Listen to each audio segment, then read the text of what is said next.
Here, iconic structures like the Empire State Building, Taj Mahal, and many, many others will briefly darken on Saturday night, 8:30 p.m. Local time, to show support for environmental sustainability. The annual hour-long Lights Out movement now has millions of participants, making it the world's largest mass participation event to date, even more than planking was. Joining us from Singapore is Andy Ridley, co-founder and CEO of Earth Hour. Andy, what's the response like this year? Does it do more and more come on board as the years go by?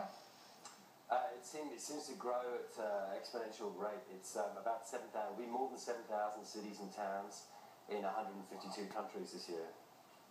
Has it metamorphosized beyond just the hour? I mean, beyond just the hour of symbolism into concrete action, into policy initiatives in any of those places? Yeah, and I think that it totally has. And I think that's the most important thing for us. I often think that if we had just started Earth Hour just to turn lights off, we'd have been sort of fairly stupid. But what we were really trying to do was build a movement and drive change on a really massive scale and on a very mainstream level. So we've had some massive results in the last year in legislative terms in Russia and in forestry terms in Uganda. Well, many thousands across the world. Andy, the world has changed a lot, hasn't it? Because nowadays, instead of going nuts on burning dirty coal and the dirtiest forms of fossil fuels, people are talking about new forms of cleaner burning fuels. Natural gas is a very, very big discussion topic these days. Do you think that the attitudes have come around? I actually think we still have a way to go. I think when WWF started Earth Hour 7 years ago, there were two big fundamental differences. The first one was that a lot of the stories about environmental damage seemed to be news stories, whereas now, the centre of Jakarta's flooded twice this year, and you've got super typhoons, and a $55 billion bill in New Jersey for storms. So that's changed. But I think we still have a long way to go in terms of getting the level of change around emissions.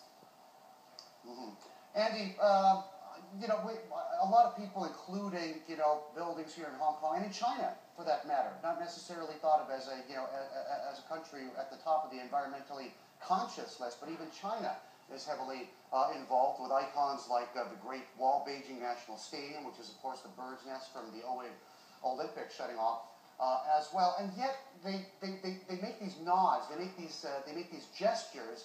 But you look at things like policies, we have a budget here where our financial chief is helping us all pay and subsidizing our electrical bills to pay back some of the taxes that we pay that he keeps gobbling up and saving in the bank. I mean, that's contradictory, isn't it? You want people to be conscious of consumption, not encourage consumption.